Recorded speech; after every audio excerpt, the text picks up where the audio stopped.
Bueno, ¿alguna pregunta, algún aporte, alguna acotación que quieran hacer en relación a esto? Diego, si me permitís, hay una Sí, pregunta que me dejó ahí latente también para dar una pequeña respuesta.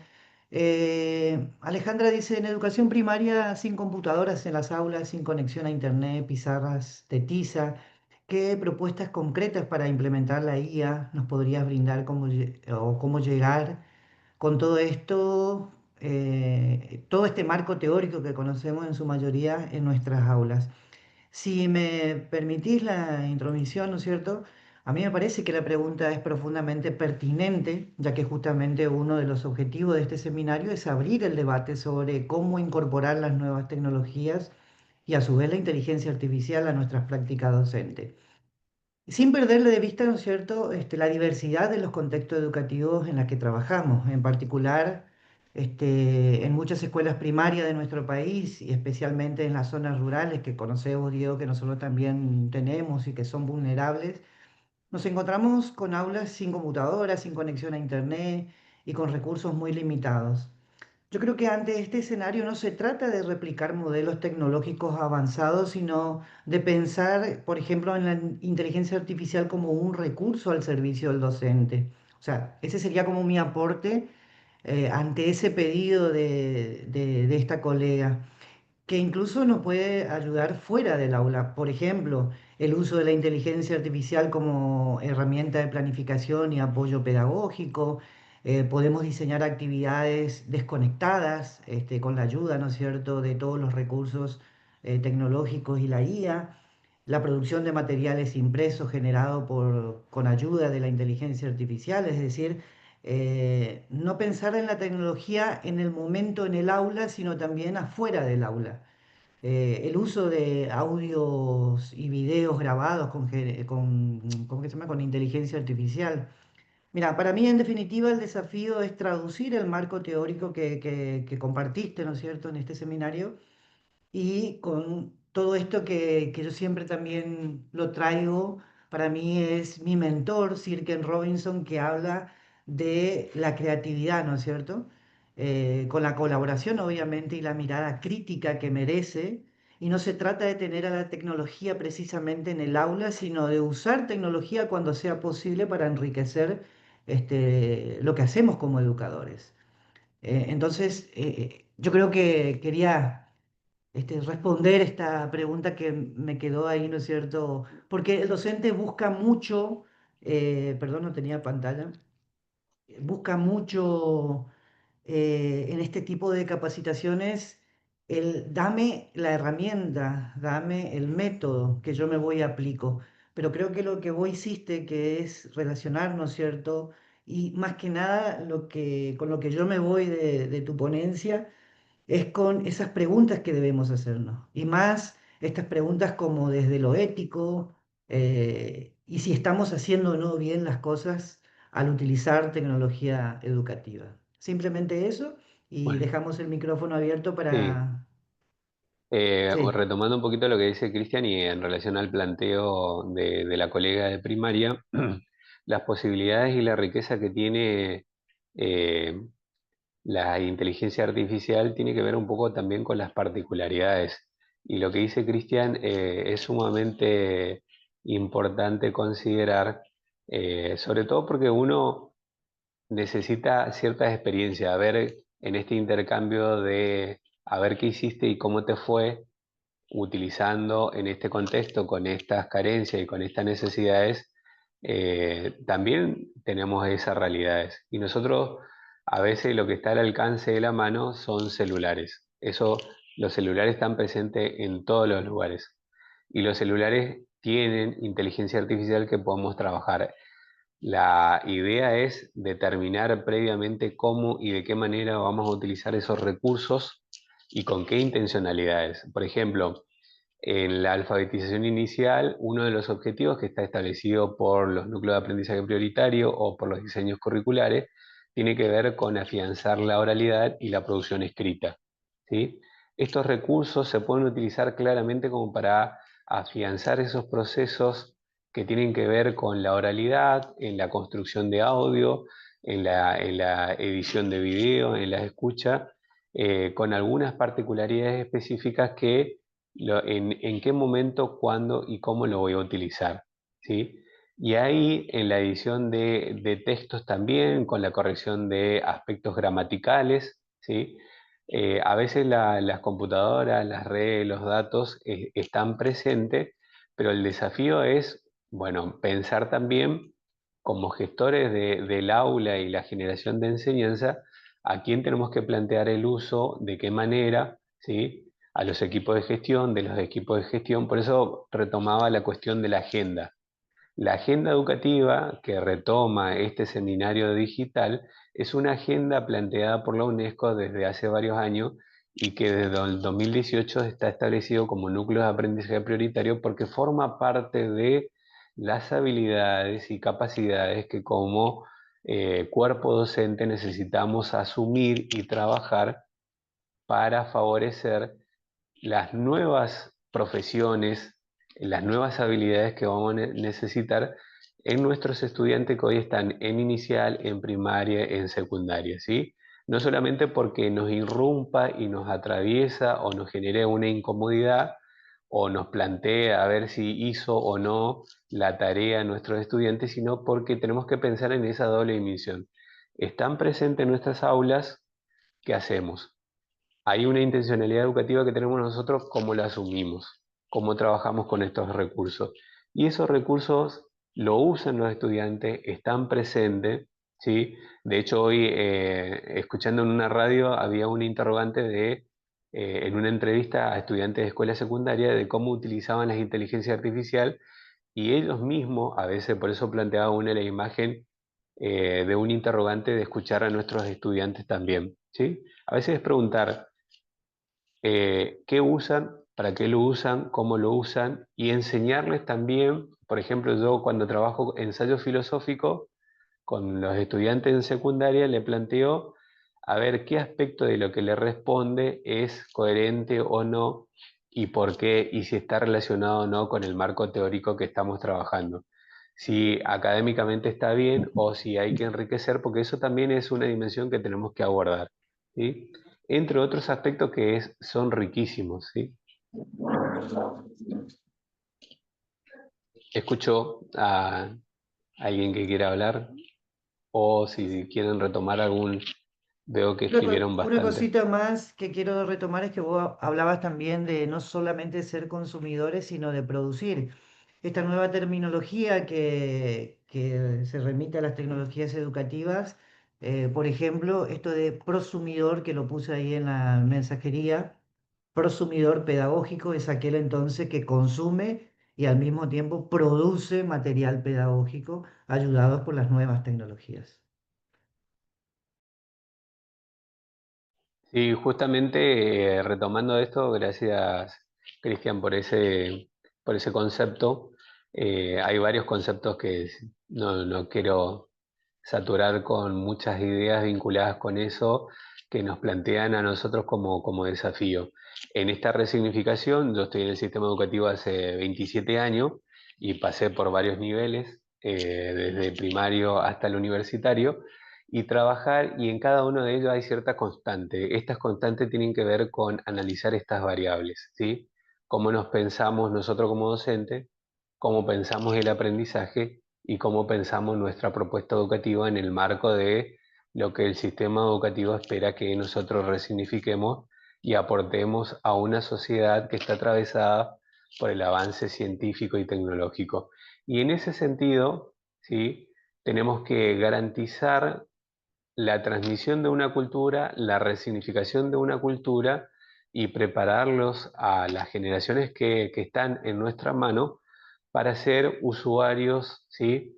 Y también generar y producir, ¿sí? Como usuario, nuevos aportes, nuevas tecnologías, nuevas culturas, ¿sí? Que estén inmersas e incluidas en esa cultura. Obviamente que a algunas personas plantearlo, estos interrogantes, a veces hay que gestionar también esos aspectos que tienen que ver con las dimensiones de cómo vamos trabajando y cómo vamos asumiendo esas responsabilidades de competencia del sistema educativo y de qué manera lo vamos planteando. Por eso es pensar en una gradualidad de criterio que vamos a hacer en el nivel inicial, cómo lo vamos a trabajar en el nivel primario y qué vamos a asumir nosotros en el nivel secundario.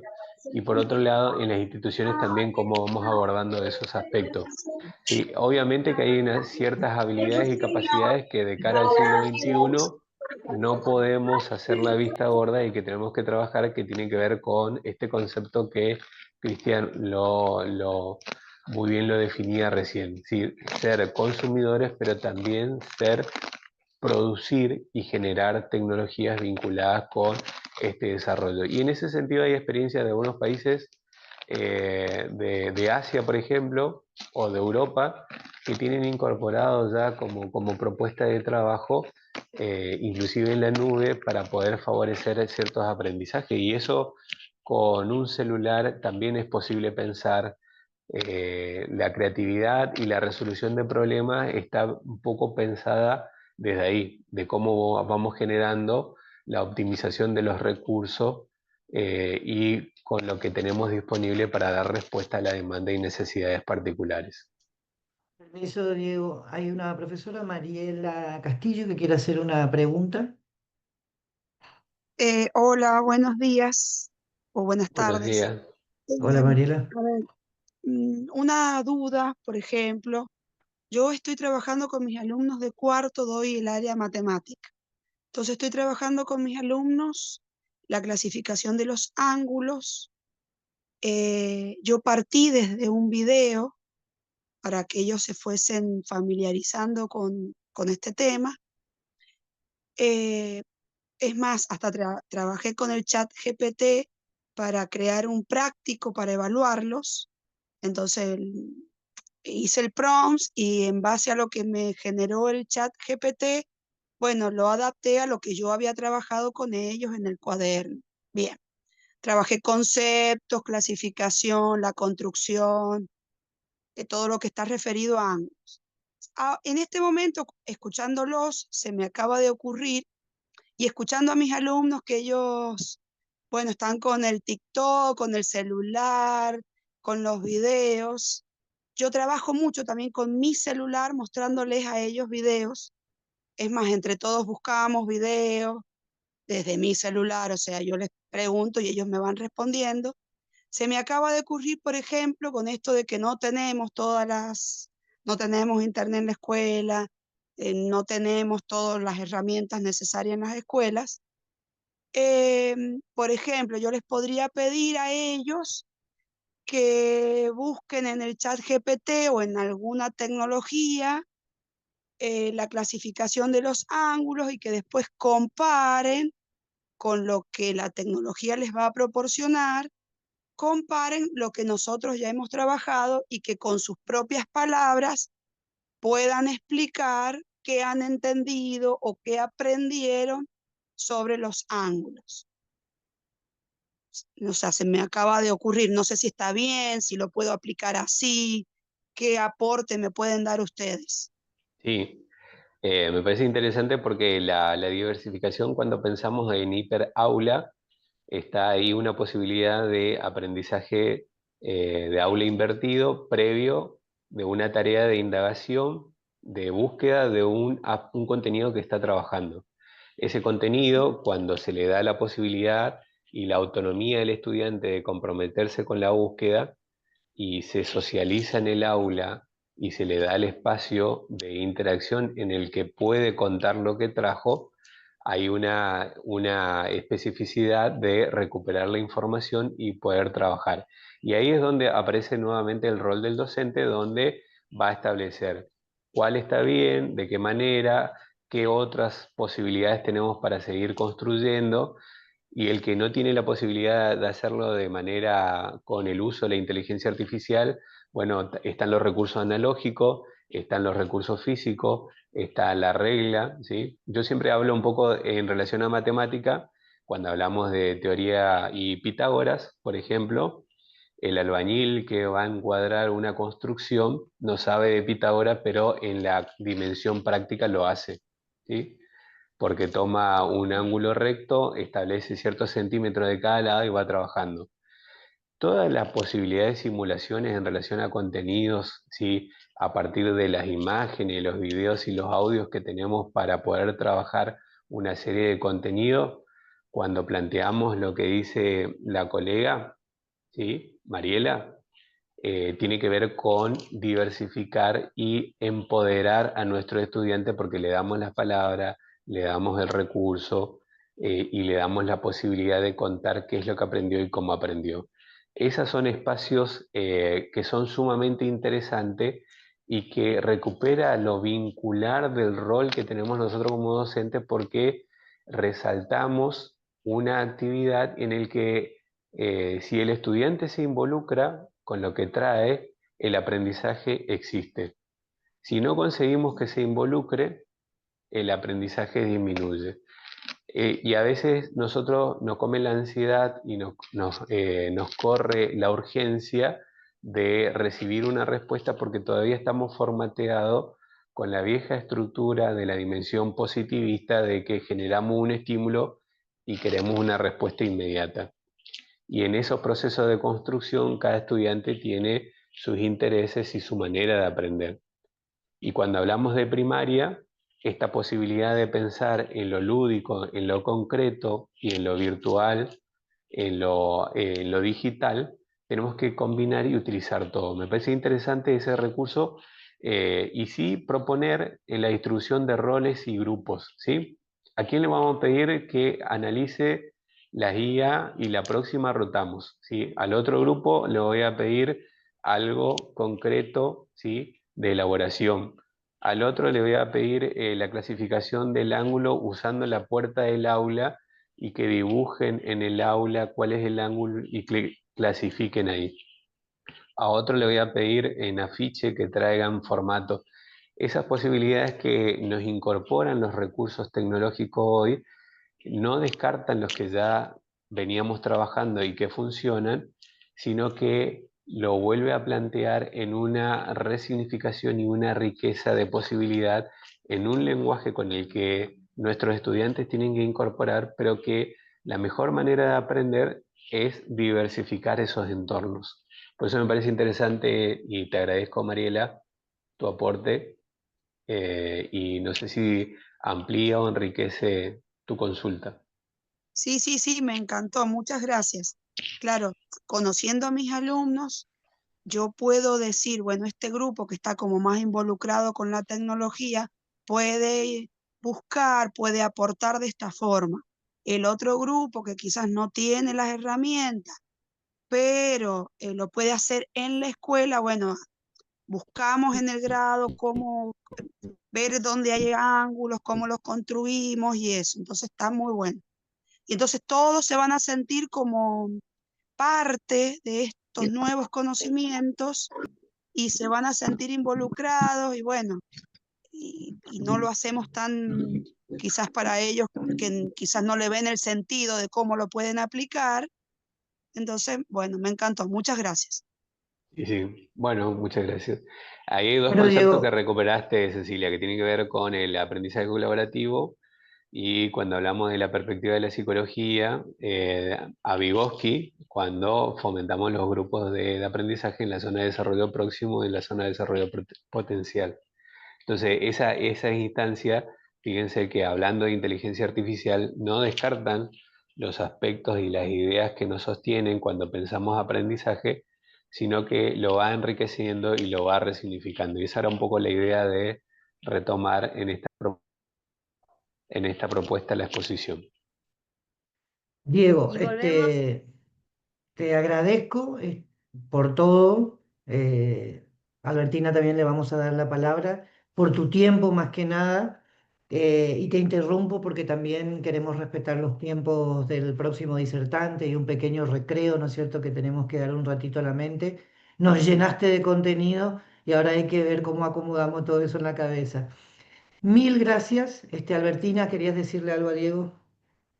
justamente quería agradecer a Diego, gracias Diego por tu tiempo, por colaborar en este, bueno, en este desafío que tenemos con todo el equipo de la Marina Vilte.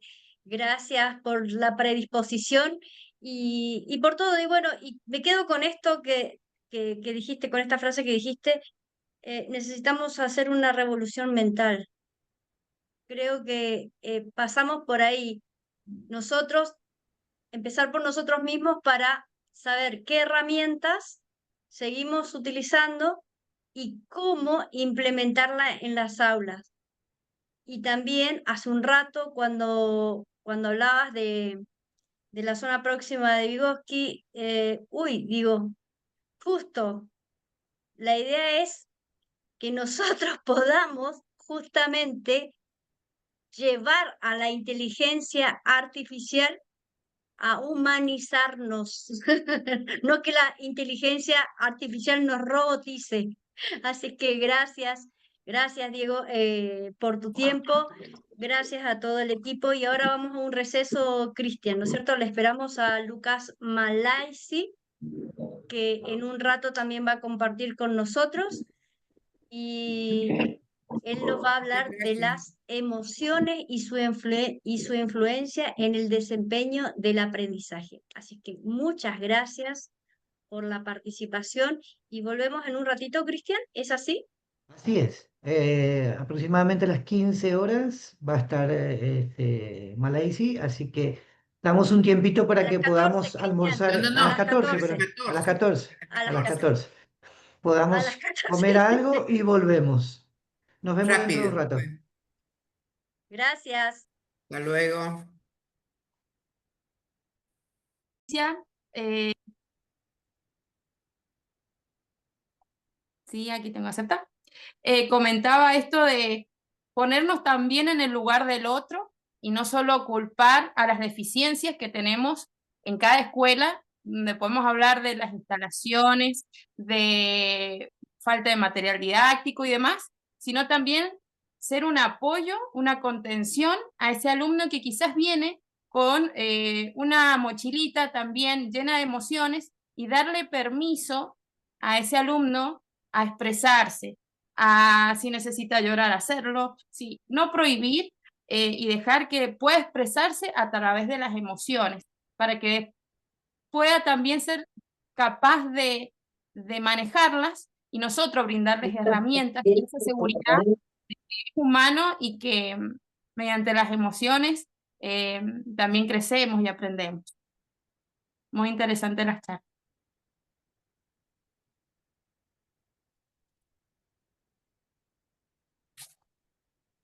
Lucas, ¿estás en la sala? No te estoy, no te estaría viendo. Parece que no se está pudiendo conectar. Vamos a guardar un ratito. Bien.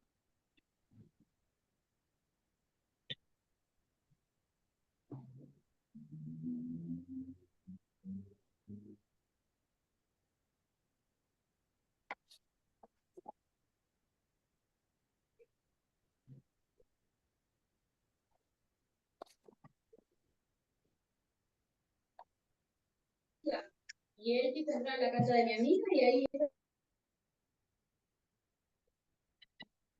Ahí está. Ya se pudo conectar el licenciado Lucas Malaisi con nosotros. Muchas gracias. Bienvenido, Lucas, a este espacio, a esta comunidad docente.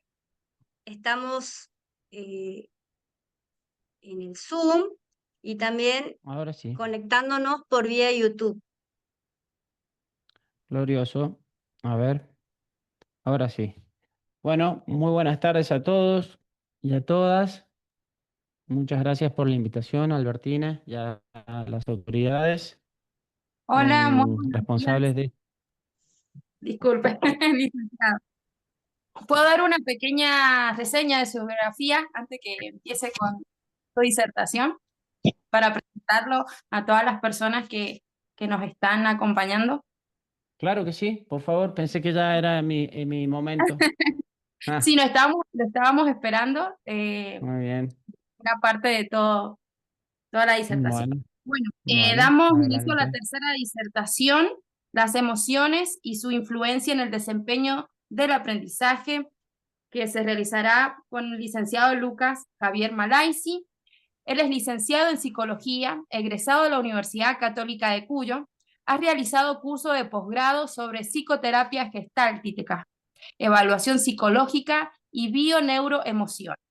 Trabajó en el servicio de psiquiatría del Hospital Dr. Guillermo Rawson, coordinó programas del Ministerio de Desarrollo Humano y Promoción Social de la provincia de San Juan y fue miembro del cuerpo académico de la Universidad Católica de Cuyo. Fue director académico de la Diplomatura en Educación Emocional de la Universidad Nacional Villa María. Es autor de los libros Cómo ayudar a los niños de hoy, Educación Emocional, Descubriendo mis emociones y habilidades, Modo creativo, Educación emocional del adulto y Descubriendo emociones, guía para padres y docentes. Coherencia emocional, el camino de regreso a quienes somos y nutrición emocional, amarnos para amar y ser amados, como también de numerosos artículos publicados en diarios y revistas especializadas. Ganó el premio 10 Jóvenes Sobresalientes de San Juan por su contribución a la niñez, a la paz mundial y a los derechos humanos. Y el premio en 2013 por su contribución a la educación, bienestar y derechos del niño, otorgados por la Federación Mundial de Jóvenes Líderes y Emprendedoras. Fue orador TEX en el 2012 y 2018 y en el programa Constrúyete, coordinado por Naciones Unidas y la Secretaría de Educación Pública de México. Es presidente de la Fundación Educación Emocional y autor del proyecto de ley de educación emocional, presentado en legislatura de varias provincias y países de América Latina. Dicho proyecto fue aprobado en las provincias de Corrientes, Misiones, Chaco, Jujuy y Tucumán y a nivel nacional en el país de Colombia. Actualmente trabaja en las áreas clínica, laboral y educacional, principalmente dedicado a la divulgación de la educación emocional mediante la escritura y el dictado de cursos y seminarios en escuelas y otras instituciones. Bueno, bienvenido, licenciado. Bueno, Ahora sí. muchas gracias. Muchas gracias. ¿Ahora sí? Sí, ahora sí. Perfecto. Bueno, muchas gracias. Muy buenas tardes a todas, a todos. Les decía que muy agradecido de compartir con los disertantes y a veces en la escuela tenemos que salir ese rol de creo que no soy el único disertante. Ahora sí, fantástico. Bueno, como les decía, muy agradecido de estar en este espacio compartiendo estas ideas que vivo con tanta pasión, que tienen un profundo sentido en mi vida, por todo lo que me tocó vivir y que creo que son tan necesarias en la actualidad, considerando los desafíos sociales que tienen los docentes ante un alumnado a una comunidad educativa muy diversa, muy compleja y que está en constante modificación, considerando lo que se dijo de de la irrupción de las tecnologías, puntualmente de la inteligencia artificial, las redes sociales, los dispositivos tecnológicos, y a esto como si fuese poco, que ya es un montón, los desafíos sociales en cuanto a lo que yo siempre comparto, es la infoxicación. Infoxicación o infoobesidad. Me refiero por esto al exceso de información al cual tenemos acceso, ya sea voluntariamente o involuntariamente, considerando los algoritmos que hacen llegar información y que hasta incluso están atentos de lo que decimos para hacernos llegar información. Entonces estamos, si se quiere, ante una avalancha de información y nos deja infoxicados. Esto significa abrumados, confundidos en ese contexto.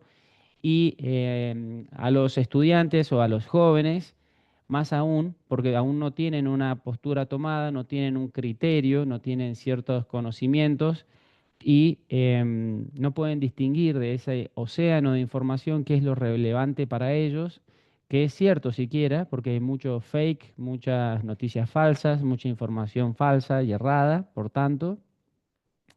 Entonces hace que, bueno, la tarea del docente, entre comillas, que compitan por la atención del estudiante que está cooptado por las tecnologías, es difícil. La resultante de todo esto es estudiantes que se aburren y que al momento de aburrirse empiezan a tratar de entretenerse, a, a hacer otras, a tener otras conductas que no son las que mejor esperamos o deseamos en el aula. Hoy lo que me toca es compartirles algunas ideas concretas, puntuales, respecto de cómo impactan las emociones en el proceso de aprendizaje, en la creatividad, en la producción, en el desempeño en general, como también en la salud. Y en mi presentación voy a intentar ser muy concreto. Yo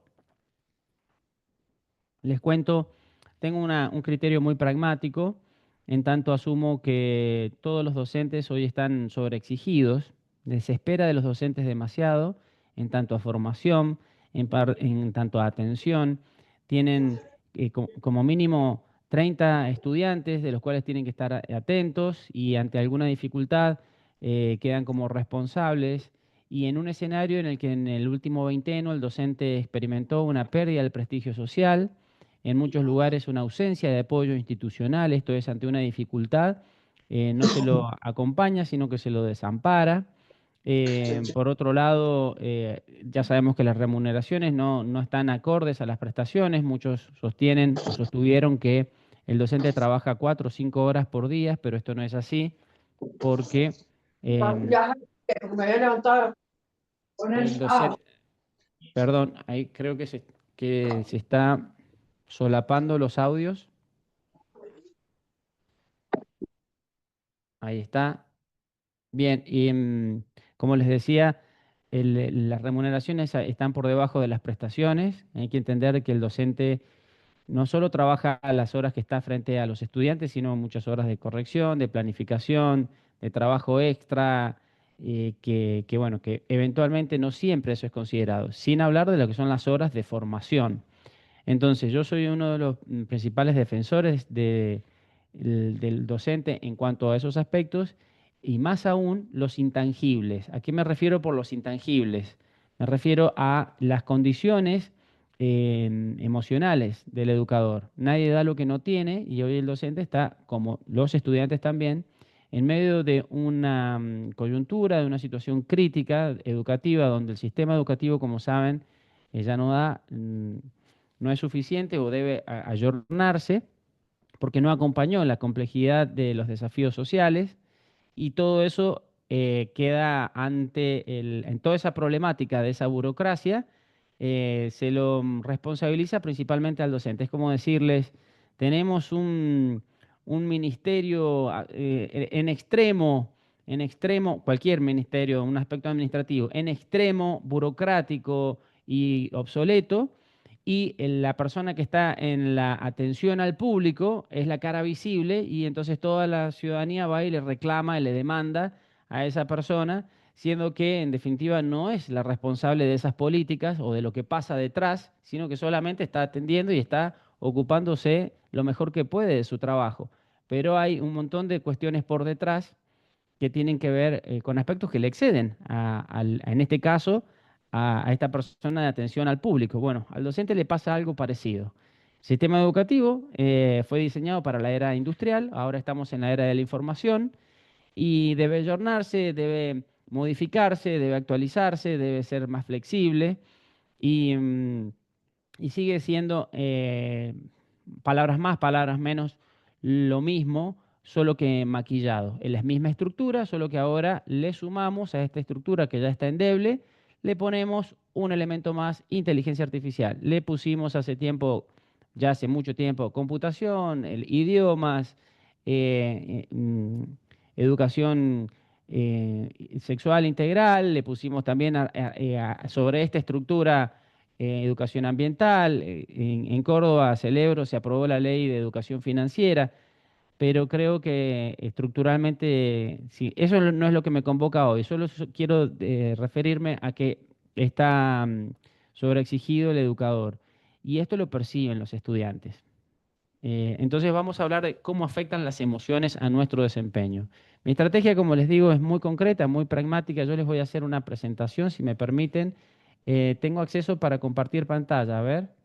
Em, sí, aquí estoy. Sí, Entonces, quiero sí. compartir, ahí está, esta filmina, que con esta filmina, a ver, por favor, si alguien me da algo de feedback, ¿se ve ahí algo? Se ve correcto. Fantástico, muchas gracias. Bueno, miren, en adelante, bueno, yo los escucho, pero en adelante si tienen alguna pregunta o comentario pueden ir por el chat, yo aquí lo tengo abierto y me gusta hacerlo dinámico. Miren, para ver la importancia de las emociones en nuestro desempeño voy a explicar un aspecto biológico que sé que muchos lo saben, pero voy a repasarlo rápidamente porque en los sobreentendidos están los malos entendidos. Miren, el centro de las emociones son las amígdalas cerebrales, no las amígdalas de la garganta. Pues nunca falta el docente que me dice, Lucas, me operaron de amígdalas, no tengo emociones. No, por favor, fíjense, esa no es la garganta, es el sistema límbico. Si a vos te dan un flechazo en el ojo y otro en la oreja, en la intersección de estas dos flechas es donde estarían las famosas amígdalas cerebrales, que son el epicentro de las emociones. ¿Por qué?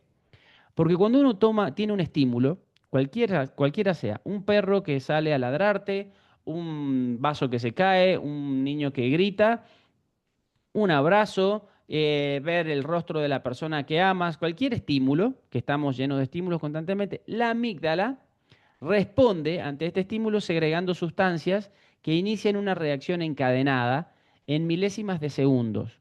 Estas sustancias estimulan las glándulas suprarrenales, que están en la base de los pulmones.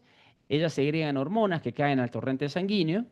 Y dependiendo de cómo sea clasificado este estímulo, que esto pasa en milésimas de segundos, va a ser la sustancia que va a ser segregada. Por ejemplo, si el estímulo es amenazante, se segrega, en definitiva, adrenalina que cae al torrente sanguíneo y provoca, exactamente César, provoca toda una serie de cambios sistémicos. Esto es, todo el cuerpo se modifica toda la biología corporal.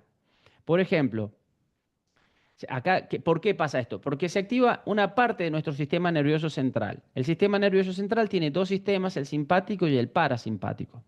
Y estos son inversamente proporcionales. Imagínense una balanza, ¿no? Que cuando sube uno se activa, el otro desciende. Entonces, son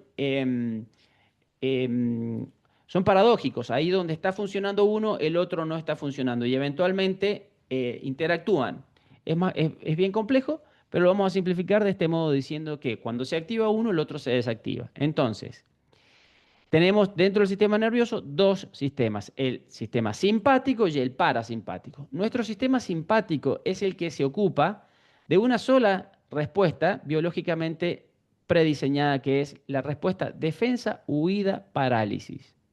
Cuando vos tenés una amenaza o algo, una circunstancia displacentera, llamémosle así, se activa el sistema simpático y ustedes lo van a notar por un aumento de los latidos del corazón. Esta es una de las primeras respuestas que aparecen o las más ostensibles.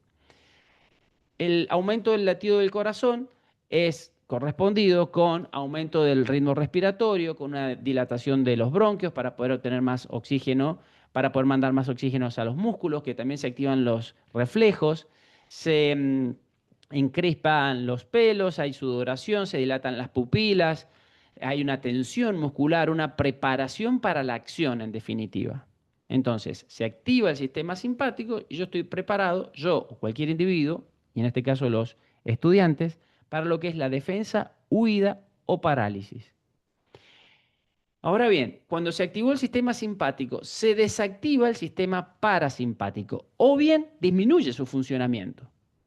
Y el sistema parasimpático es el que regula el sistema inmunológico, el sistema que regula los ciclos del sueño, la sexualidad, el que regula la reconstitución celular, sistema digestivo, la memoria de evocación, la reconstitución celular, entre otros sistemas.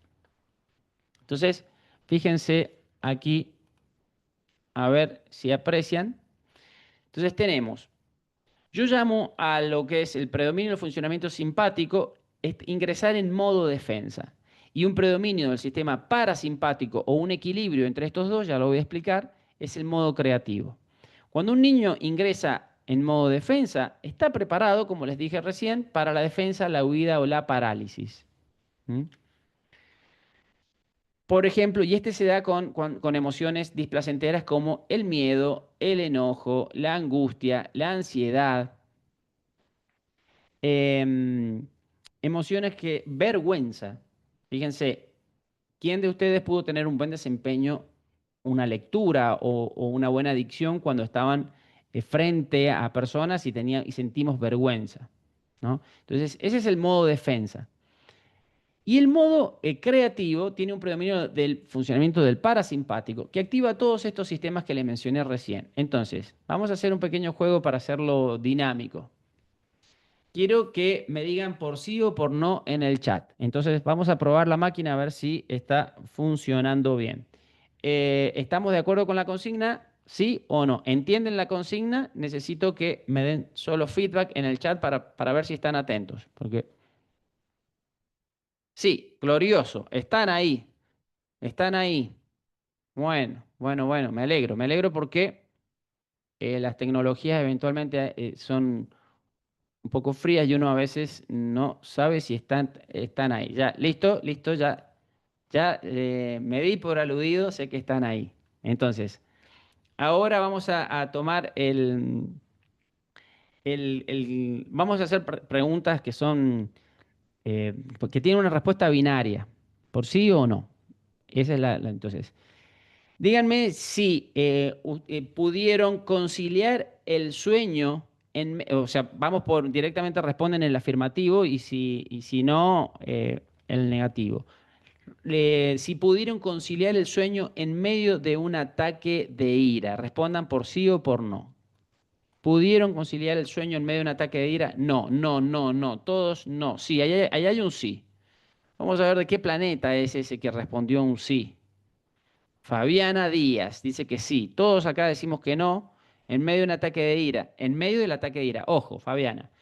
Luego del ataque de ira puede que uno caiga rendido porque le insumió mucho energía. Entonces ahí, pero durante el momento del enojo, de la ira, es un imposible biológico. En YouTube todos dicen que sí. Entonces hubo una mala comprensión. Puede haber acá, Cristian, habría que ver acá. Qué curioso. A mí me encantan estas controversias en la. Quiero ver si ha sido comprendida la consigna, ¿no? Porque acá dicen algunos que sí, Evelina dice que sí, ustedes dicen, a ver, la voy a repetir y vamos de nuevo, reseteamos. Ahora que usted dijo, dicen no. Claro, puede ser. Cristian, creo que, disculpe, Malaisi, creo Sí. que te están contestando la primer pregunta, a lo mejor viene atrasado por YouTube, que es cuando ustedes preguntó si estábamos acá atentos, ¿me entienden? Exactamente, muy bien. Gloriosa aclaración. ¿Cómo hicieron para mí? Claro, Roxana, exactamente.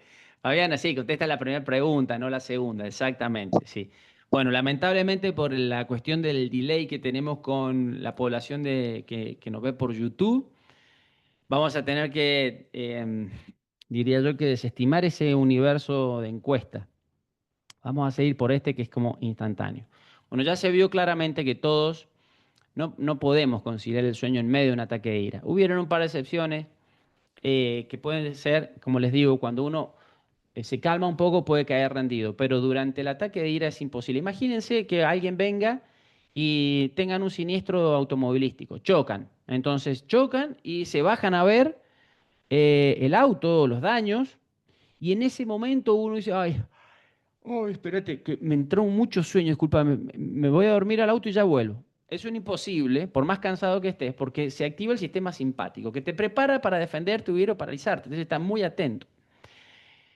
Entonces, no podemos descansar cuando estamos muy estresados. Tienen que dar un examen. Se golpeó la cabeza, dice Terapeuta. Por favor, chicos, que estoy acá, yo estoy atento a toda esta dinámica, me encantan. tienen que dar un examen. Pónganse en el lugar de estudiantes. Ahora sé que muchos aquí están a rol de docentes, pero tienen que dar un examen, son estudiantes y este es crucial. Y se estudiaron todo y le tienen mucho miedo al profesor, si tienen una exigencia muy grande y cuando van a dar el examen entran en un estado de pánico. ¿Pueden responder? ¿Pueden recordar lo que estudiaron, sí o no? ¿Pueden recordar todo lo que estudiaron, sí o no? ¿Vamos por sí o por no? No, exactamente. No, no van a poder recordar. Es más, los consultantes que atiendo por fobia, situación de examen, me dicen, Lucas, la mente me quedó en blanco. Salen del examen, el estímulo estresor o la amenaza cesa porque salen del examen y cuando ya los latidos del corazón bajan, pueden evocar lo que habían estudiado y dicen, ah, pero si lo que me preguntó yo lo sabía, claro que lo sabías, pero en ese momento no lo pudiste evocar porque la memoria de evocación estaba desactivada, la que estaba activa era la de fijación, estabas grabando todo lo que ahí pasaba para en un futuro, si hay otra amenaza similar, que sean las alarmas, que de hecho ese es el origen del ataque de pánico, pero eso sería otro tema. Vamos por otra pregunta. Se están por sentar a comer, están con mucho apetito y resulta que una discusión entre los comensales se pone brava, se dicen cosas horrorosas por antiguas querellas y empieza una discusión muy fea y a ustedes les entra una angustia, un malestar. Eh, ¿Tienen apetito, sí o no? ¿Conservan el apetito, sí o no? No, no, no, no. Todos dicen que no, todos dicen que no. Se cortó el apetito. No, no, no. No, no, no. Perfecto. Acá sí podían haber algunas excepciones. Atención. Traigo pochoclo, dice, no me da. No, me da gastritis, claro que sí. Se me hace un nudo en la garganta, exacto. A la mayoría se nos quita el apetito. Hay una minoría que aprendió a canalizar emociones displacenteras a través de la ingesta, por ejemplo, Cecilia, a través de la ingesta de comida. Pero a Cecilia también, lo que coma, ella puede comer, pero le va a caer mal. ¿Por qué? Muy simple. Cuando uno está relajado, la sangre está distribuida en el cuerpo, incluso en los órganos genitales y en el sistema digestivo. Pero cuando se estresa, se activa el simpático, la sangre sale de los órganos genitales y del sistema digestivo y se va a la musculatura estriada, que me prepara para responder. Entonces, si uno aprendió a comer cuando estaba angustiado, bueno, puede comer, pero no puede hacer bien la digestión, por lo tanto le va a caer mal. Y como alguien dijo por ahí, a la posteridad puede traer trastornos digestivos. Una persona que está en constante modo defensa, por más que sea leve, va a tener problemas del estilo de úlceras, trastornos digestivos, acidez y demás. Porque claro, es algo que los psicólogos sabemos, decimos, bueno, son situaciones que esta persona no está pudiendo digerir. Entonces el cuerpo le manda un mensaje a través de los órganos, porque hay cierto simbolismo, estoy hilando más fino, cuando uno ya empieza a hacer un autoconocimiento, puede hacer una lectura para ver este conflicto, cómo se expresa en la biología. Pero por lo pronto yo estoy manejándome en un nivel muy simple y muy pragmático. Entonces, a la mayoría se nos quita el apetito. Ahora, ¿quién de ustedes, a ver, o digan, vamos por sí o por no, estuvieron dispuestos para la intimidad sexual cuando estaban muy enojados, enojadas, angustiadas o tristes? ¿Sí o no? A ver, quiero ver acá. No, no, no, no, Soledad, no. Carlos tampoco. Roxana, no. No, acá no están respondiendo mucho. ¿Qué pasa? Absolutamente no, dice Carolina. Carolina dice, cuando está enojada, que ni me toque, dice. Ya me imagino. No, no, no, no, dice Cecilia. O sea, no hay chance, ni hablar. Bien, me encanta. Somos humanos.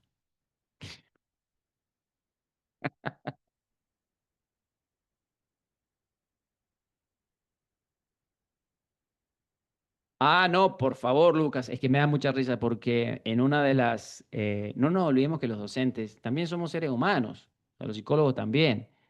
Resulta que vos vas a un casamiento con una docente y se toma un champán y la ves que empieza a bailar, la música y las burbujas hacen lo propio, ella está, pero en su salsa, disfrutando. Usted saca la corbata, se la pone de vincha y está a todo vapor en la fiesta y de pronto ves que está pálida y se convierte en un robot y le preguntas si no querés bailar. No, no, no. ¿Pero por qué? No, no, no, no. Y yo sé que lo que pasó.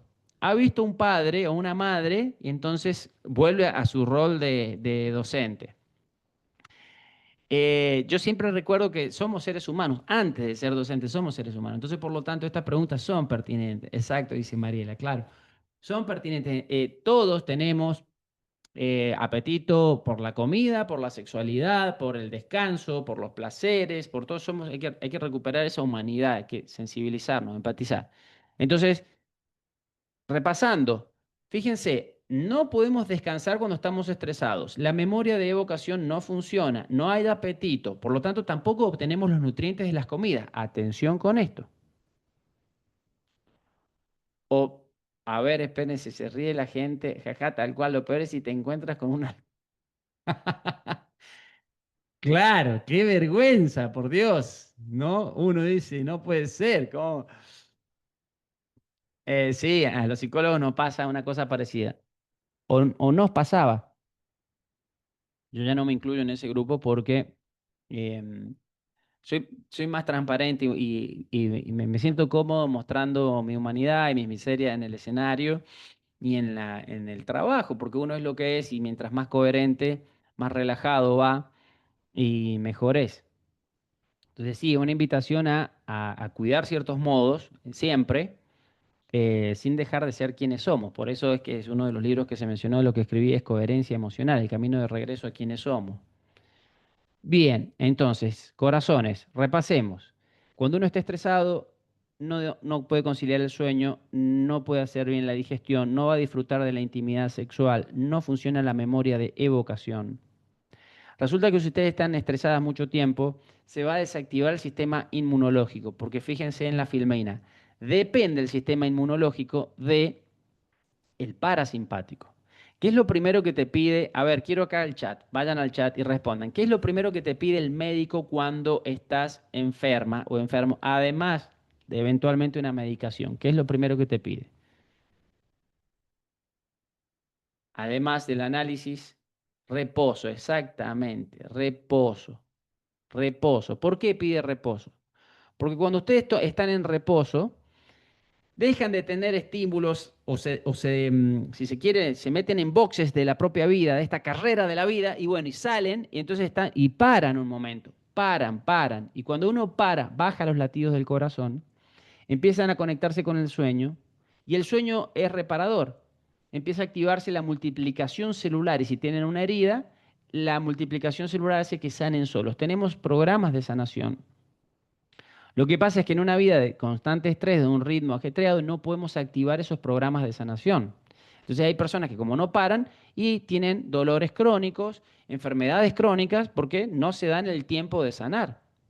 O continúan con hábitos perniciosos, porque además no solo se trata, en esta oportunidad no voy a poder profundizar mucho en esto, no se trata de parar físicamente, sino fundamentalmente de el pensamiento. Ya voy a explicar cuáles son los estímulos que activan la amígdala. Continúo. Afecta al sistema inmunológico. Y por último, este otro que ya lo empecé a mencionar, que es la reconstitución celular. Todos tenemos una tasa de multiplicación celular. Si vos te haces un tajo, las células se multiplican y cicatrizan. Cuando somos bebés, la tasa de multiplicación celular es altísima, porque estamos creciendo. En el adolescente también, por eso también el adolescente tiene tanto cansancio y necesita dormir, porque se están multiplicando sus células y en ese momento están aconteciendo muchos procesos biológicos que insumen energía y generan más cansancio. Luego esa tasa empieza a aplanarse y luego empieza a disminuir esa tasa. Es una curva que luego disminuye. Entonces ahí empieza el proceso de envejecimiento, donde la tasa de muerte celular es más alta que la de reconstitución. Pero ese proceso puede acelerarse cuando uno está mucho tiempo estresado. Y esto se puede atestiguar en la actitud, en la actitud chismosa de algunos docentes que por ahí dicen, che, ¿viste que fulanita de tal, a partir de que se separó, es como que le pasó un tren por encima? Y dice otro, sí, sí.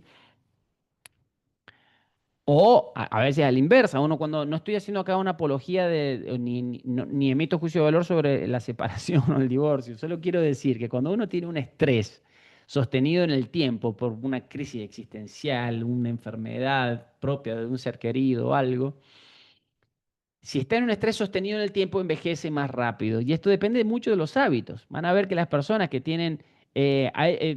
yo, por ejemplo, puedo hablar ya que estoy entrado en edad, si se quiere, como el otro día me decía un amigo, nosotros ya hemos dado la vuelta a la rotonda. ¿Cómo que hemos dado la vuelta a la rotonda? Sí, me dice, porque vos vas, ¿se acuerdan en la vuelta del perro, en todo pueblito? Entonces vos vas, llegás a la rotonda y después das la vuelta. Entonces como que la rotonda ya simboliza en que ya estás en la mitad de tu vida o pasado la mitad, yo a mis 44 años, y entonces yo dije, sí, claro, estamos dando la vuelta a la rotonda. Y cuando volvés, empezás a encontrarte a personas que, depende de los hábitos de vida, si estuvieron muy estresados, hay algunos que son muy ricos en lo económico, es decir, acumularon mucho dinero, pero eso a un costo físico, es decir, a mucho estrés, y eso es una factura que de algún modo pasa. Entonces, el equilibrio está en saber mantenernos emocional, financieramente, físicamente, nutricionalmente y todos esos aspectos que hacen a la vida de una persona. Por eso yo creo que todos esos aspectos debieran ser considerados en la educación y no se ve reflejado en el ámbito educativo. Claro, sí, el estrés, Laura, es también por el propio trabajo. Sí, sí, claro que sí. Pero más que por el propio trabajo, es por cómo te tomas el propio trabajo. Pero sin lugar a dudas, sí es todo mi preludio en esta presentación tuvo que ver con los cambios que acontecieron en el último veinteno en el sistema educativo y sobre el que impactan los docentes. Con esta metáfora de que es el docente el que está como en atención al público dentro de un ministerio obsoleto, burocrático, que ya no se condice con las necesidades de la sociedad y tiene que estar haciendo lo que puede ahí, ¿no? En algunas pasara el tren por encima, otras entrarán en modo creativo. Exactamente, user. Ahí todavía no le he puesto un nombre ese. Sí, exacto. Y esto miren la importancia. Voy a tomar tu comentario para que si esto sea una conversación, para decirles que al hacer educación emocional, que esto no es el espacio acá, pero cuando uno de los pilares de la educación emocional es el autoconocimiento. Y cuando uno se conoce a sí mismo, descubre qué le apasiona. Y el descubrir qué le apasiona es el estar haciendo algo que le gusta todo el tiempo. Yo, por ejemplo, soy un bendecido de la vida de tener que hacer la mayor parte de los días algo que disfruto. Es decir, he estado de gira ahora en Córdoba, trabajando, ahora llego y sigo disertando y me encanta, me fascina. Entonces, cuando uno hace lo que le apasiona, está en modo creativo, activa el sistema parasimpático y esto se nota en los gestos, más allá de que no somos Highlander, que no vamos a vivir para siempre ni nada, pero uno envejece más lento cuando está disfrutando el proceso. De ahí la importancia de la emoción. Conclusión, corazones. Un estudiante que está asustado, enojado, esperen, voy a llegar a la conclusión en un momento porque quiero hablar del aburrimiento también. ¿Qué pasa con el aburrimiento? Mariel, Cristian, ahí está. Lucas, Sí. disculpe, una consulta y algo. Cuando acá empezábamos, dijimos, o sea, que al docente siempre se le pide que sus Mm. problemas los deje en la puerta, Los ¿sí? deje en la Y puerta. sí, los deje en la puerta y, bueno, ahora tenés que dar clase y tus problemas los dejes en la puerta. Y de ahí después tenemos que la mayoría de los docentes, que las licencias son psicológicas. Sí, sí, sí, Entonces, psiquiátrica, sí. Sí, sí. psiquiátricas y, bueno, el docente no puede, porque como se dijo, somos seres humanos. Exacto. Si bien es cierto que la mayoría de los docentes tratamos de, si tenemos problemas cuando llegamos, por supuesto como todos, pero cuando llegamos a la escuela es tratar de, es nuestro trabajo y tenemos que tratar, estamos con gente. Sí. Me encantó lo que usted dice, somos como la atención al público siempre. Claro. Entonces, sí, es así. Entonces, bueno, se nos dificulta más justamente por eso. Y ahí tenemos algo de por qué nuestros docentes sufren tantas licencias psiquiátricas. Así es que ese es el Ah, bien. problema. Sí, sí, Sí, pero ¿había una pregunta de tu parte o es un comentario para abonar lo que estoy diciendo? eso que algunos directivos o algunos supervisores siempre nos saben decir eso, que tenemos que dejar nuestros problemas afuera y entrar y, bueno, y hacer como que no nos ocurre nada. Bueno, yo Y tengo es algo muy... para decir. Sí, está muy bien. Sí. Eso es lo que se llama disociación instrumental. Miren, les explico lo que es la disociación. Claro, ahí está la empatía, exacto. Pero espérense, vamos por parte. Disociación. Seguramente todos hemos sido testigos de cuando, o nos pasó a nosotros, pero cuando perdemos o alguien pierde un ser querido, van al velorio, ¿no? Y ven que al principio la persona está como que, y todos dicen, todavía no cae, todavía no cae. Claro, porque opera una negación que se basa en un mecanismo que es la disociación. Como el estrés es tan fuerte, la persona se disocia para poder ocuparse de lo que tiene que hacer en ese momento y estar operativa. Pero el dolor viene después. De hecho, lo mismo pasa con lo físico. Cuando uno tiene una quebradura o algo, yo hace unos años me atropellaron, me quebraron las dos piernas en tres partes, la cadera, todo, me cortaron todos los ligamentos. Yo no sentía dolor. Yo estaba consciente y no sentía dolor. Es un mecanismo, Roxana, es un mecanismo de defensa. Entonces, naturalmente se da la disociación.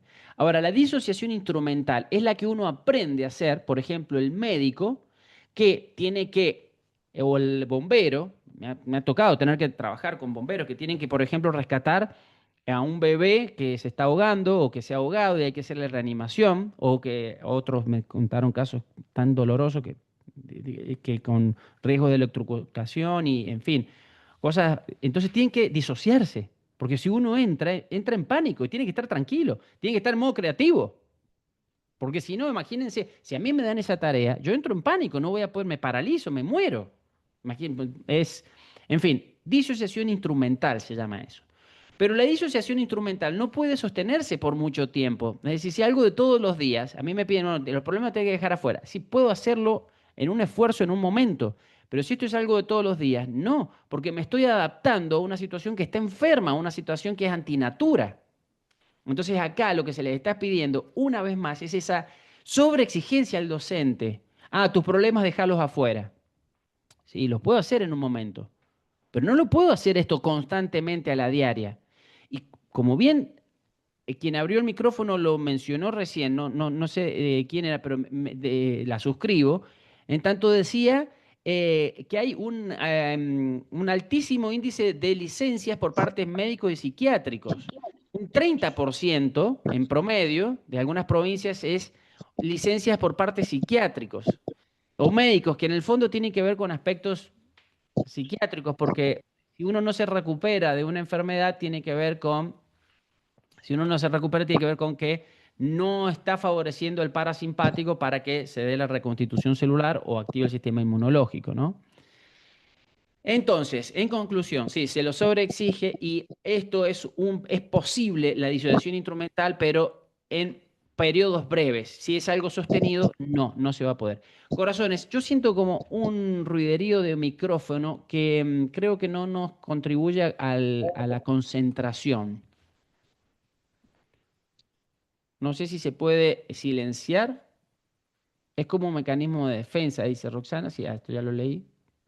Ahora ¿Podemos sí. silenciar todos los micrófonos, por favor? Nosotros vamos silenciando de acuerdo a lo que vamos detectando. Exacto. Es como bastante dictatorial acá la cosa. Pero no importa porque no hay problema. No, si eso es lo que estoy pidiendo, yo le pongo humor a Pero la idea todo. es escucharnos Exactamente, y exactamente. ahora Así que escucharte. habrá que escucharme a mí y después vamos a abrir el espacio. Bien, dice acá Laura, el docente también debe disociarse porque cumplimos varios roles, no solamente enseñanza, aprendizaje, de ser padre, madre, etcétera, ante varios casos. Sí, sí, exactamente. Pero al final de cuentas, a lo que yo apunto, además de saber que podemos disociarnos por periodos no muy prolongados, insisto, este es el tema, esta es la diferencia. Cuando a mí me piden que me disocie por toda una vida o por toda mi jornada laboral, y pues no, ahí hay algo mal. Tengo que o cambiar de trabajo o hacer alguna modificación. Yo creo que el sistema educativo actual no se está ocupando de la salud emocional del educador y nadie da lo que no tiene. quiero hablar también de esto, muy importante. Si vemos que el estudiante ingresa constantemente en modo defensa, tenemos que entender que hay una resonancia límbica. ¿Qué significa? Contagio emocional. Se da un contagio emocional. Si entra un docente al aula que le piden, entre comillas, disociate, y está con un duelo, una depresión, un trastorno de angustia, ansiedad, ingresa y está con una actitud, eso lo contagia a los estudiantes. Resonancia límbica se llama esto. Entonces, en última instancia, si queremos que los estudiantes aprendan, para que activen su modo creativo, estén disfrutando, no solo que tenemos que ser sensibles, empáticos y hacer una lectura de cuáles son sus inquietudes e ir canalizando esto, hacer un mix entre mi contenido curricular, obsoleto en la mayoría de los casos, en la era de la información, y las inquietudes de los estudiantes, mis habilidades histriónicas, mis recursos personales, el momento, la escucha, el timing, es decir, es un arte que requiere muchas cuestiones, el hábito de ser docente, de la tarea de ser docente. Que el docente cuando está en modo creativo hace una rápida neurocepción, esto significa como un escaneo de todo esto, y la respuesta conductual es adaptativa porque va con una sonrisa, porque tiene un comentario, porque mira firme, hace un silencio cuando corresponde. Todo ese arte se da cuando el docente está en modo creativo, está disfrutando la tarea. Y ustedes saben de lo que hablo. Porque yo sé que los que estamos acá somos unos locos que disfrutamos de esas causas a veces imposibles, de la utopía, y a veces la docencia es un poco ingrata porque uno siembra una semilla y a veces no la ve germinar, pero años más tarde viene un grandote peludo que te da un abrazo y te dice, gracias, señor. Y vos lo mirás, ¿quién es este? Usted no se acuerda de mí, pero yo fui un estudiante suyo de nivel inicial, del primario, y usted me ayudó y etcétera. Y uno a veces ya no lo recuerda porque está transformado por los pasos del tiempo o porque la memoria le está fallando, pero bueno, entonces es ingrata a veces la docencia. Pero bueno, los que llevamos la pasión palpita en nuestro corazón, lo disfrutamos, nos comprometemos, le damos la bienvenida a la disidencia, porque eso es un espacio de crecimiento, ¿no? Y sí, uno tiene que estar bien, sí, y ese tiene es un imperativo en términos a veces como un debería, que es un peso, pero también es una responsabilidad. Yo lo pongo más como una responsabilidad, en tanto un deber existencial, una cuestión, debemos estar bien emocionalmente. Sí, fíjense, me gusta porque acá la discusión ustedes solitas la han llevado para donde va, que es nadie da lo que no tiene. Entonces, si ya entienden la importancia de que el estudiante disfrute, se siente bien y ahí da lo mejor de sí. Pero espérense que necesito mostrarles algo acá que es importante. A ver. ¿Qué pasa? ¿Qué pasa acá? Ahí va. Miren, acá están las curvas y con esto voy a ir terminando ya, para abrir un espacio de preguntas. Acá están las curvas del desempeño según los modos emocionales. En el eje vertical está la activación de la arousal, o la activación del sistema nervioso. Mientras más alto puede ser el latido del corazón, para que sea más simple. Mientras más rápido late tu corazón, si late demasiado rápido, te estás acercando al modo defensa. El modo defensa hay un bajo desempeño para lo que la educación requiere. Esto es lo que se llama el distrés, que es una activación de mi sistema nervioso, pero displacentera, donde solo estoy preparado para defenderme, huir, o si la emoción es muy intensa me voy a paralizar.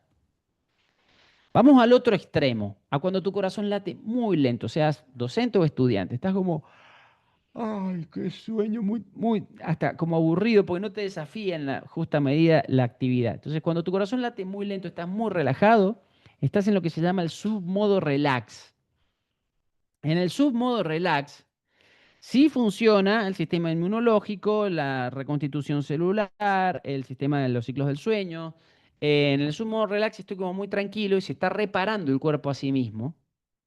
Pero estoy que me duermo, entonces, todas aquellas actividades que requieren cierta energía, como prestar atención, como un pensamiento crítico, como la memoria, memorizar o pensar, resolver, que insumen mucha energía. Recuerden que el cerebro es el órgano que más energía consume. Entonces, si yo me estoy como aburriendo, mi desempeño tampoco es bueno. ¿Cuándo es el óptimo desempeño? y es el modo creativo, cuando yo estoy activo en la justa medida, siento esa activación, ese disfrute. El disfrute hace que uno esté activo, pero no esté estresado. Y el disfrute es que estoy justamente disfrutando, pero no estoy relajado.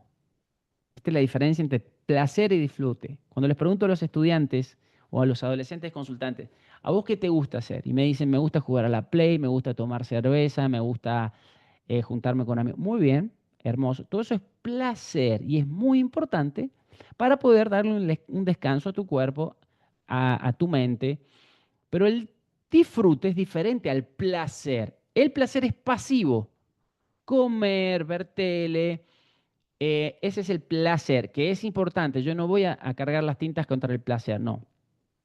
Ahora, el disfrute es una actividad que me genera dicha y que es activa. Por ejemplo, jugar al tenis requiere, estoy disfrutando, la estoy pasando bien, pero requiere de mi energía.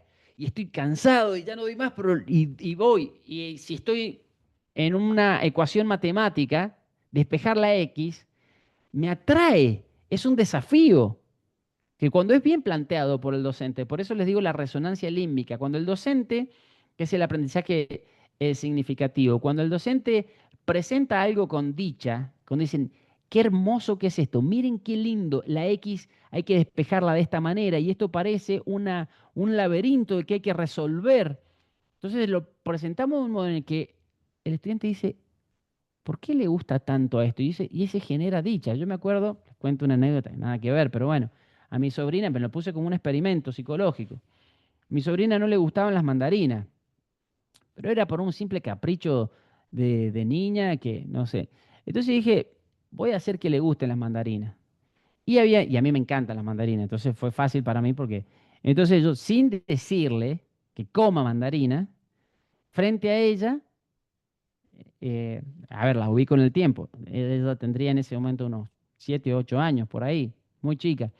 Me puse a comer mandarinas y yo expresaba el placer, cómo disfrutaba del perfume, del sabor, y le hablaba pausado porque yo estaba disfrutando de comer mandarinas. Y yo soy uno de los que puede comer media docena de mandarinas sin problema, me lo tomo como si fuese un juguito así. Y así como les está salivando la boca a muchos de ustedes, a ella también le empezó a pasar.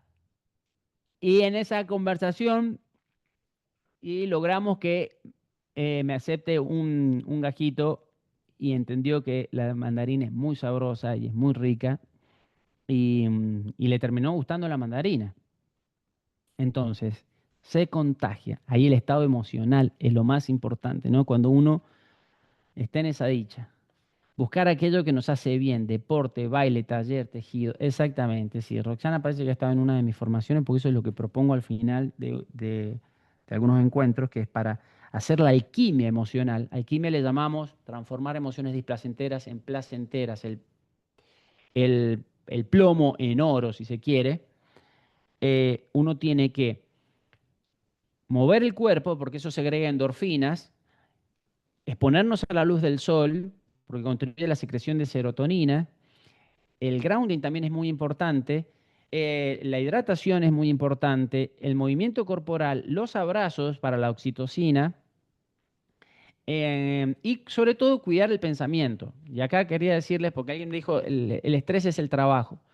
No, nunca el estrés per se es alguna circunstancia, no, sino siempre son los pensamientos, porque es a través de los pensamientos que yo interpreto la situación. A través del pensamiento, ¿cómo clasifico si esto es amenazante, si no? Entonces, aquí hay que hacer formación en educación emocional del docente para que pueda gestionar sus emociones y comprenda que, según sus pensamientos, y el pensamiento queda atestiguado en el autodiálogo, cuando ustedes piensan, hablan con ustedes mismos. No es lo mismo una persona que se dice a sí misma, no sirvo, todo me sale mal, o no puede ser, estoy deprimida, estoy ansiosa, y con ese autodiálogo tortuoso, pesimista, renueva la emoción, porque le está diciendo a la amígdala que siga segregando la sustancia de esa emoción. Miren, acá tengo en esta filmina anterior, me adelanté para mostrarles algo que es muy importante. Ahí va. Ahí ven un 90, muy importante. Las emociones duran en términos químicos 90 segundos. Algunos de los aquí presentes me van a decir, Lucas, ¿cómo puede ser si yo a mi ex lo odio desde hace 2 años seguidos? Me dicen algunas chicas. ¿Cómo puede ser si duran 90 segundos?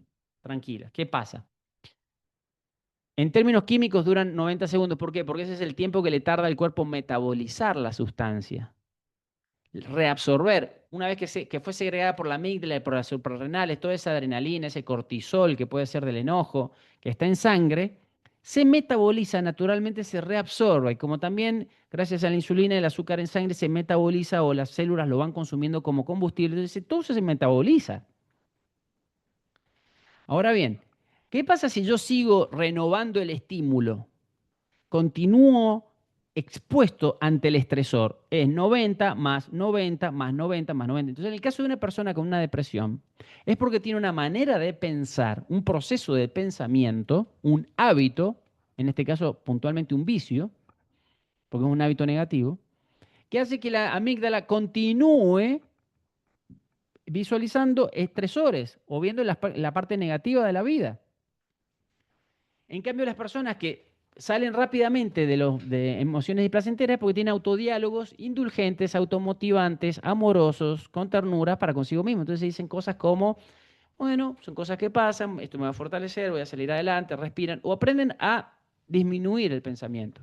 Miren, termino mi presentación con un video, esto es bonus track, no es lo que me convoca, porque solamente yo tenía que hablar de cómo impactan las emociones sobre nuestro desempeño. Y creo que ha quedado claro con la explicación de modo creativo, su modo relax, modo defensa, y la activación del sistema simpático de cómo un chico, cuando esté estresado, biológicamente no va a aprender o no va a poder expresar lo que sabe, porque está bajo los efectos de sustancias químicas que activan su sistema simpático.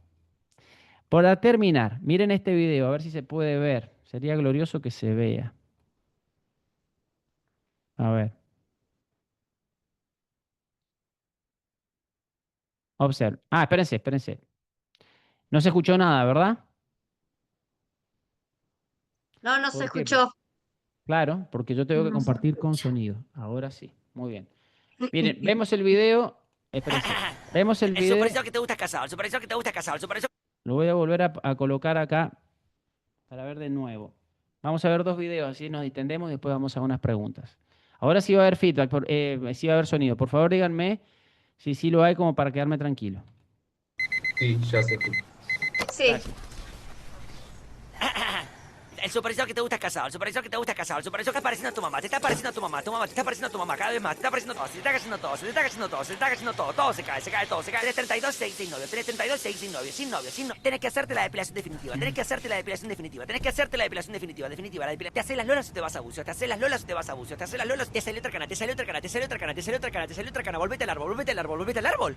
Ah, soy libre, soy libre, soy libre, libre, libre, libre, libre, libre. A ver, ¿qué vimos en este video?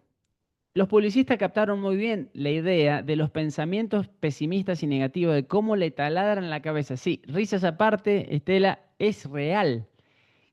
¿En qué modo ingresa esta chica si se dice, tenés 32, estás sin novio, se te está cayendo todo, te salió otra cana, te estás pareciendo a tu mamá, o la bendita duda, te haces las lolas o te vas a bucios, te haces las lolas o te vas a bucios? Toda una serie de pensamientos tortuosos que le taladran la cabeza. Ella ingresa en modo defensa filosóficamente. Todo esto está hoy fogoneado por las redes sociales en las que uno ve una imagen de una vida gloriosa de la vecina, entonces uno se siente más miserable, porque el autodiálogo es, la otra, mirá qué bien que la está pasando y yo estoy acá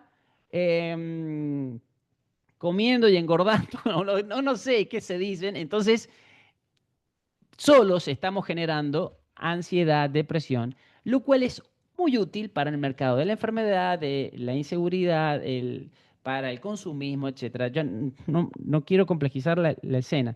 Voy a continuar, les voy a mostrar otro video para que vean de cómo el autodiálogo, el pensamiento, es el protagonista en esta escena de... A ver, ahí está, espérense. Ahí está, fíjense, este este video.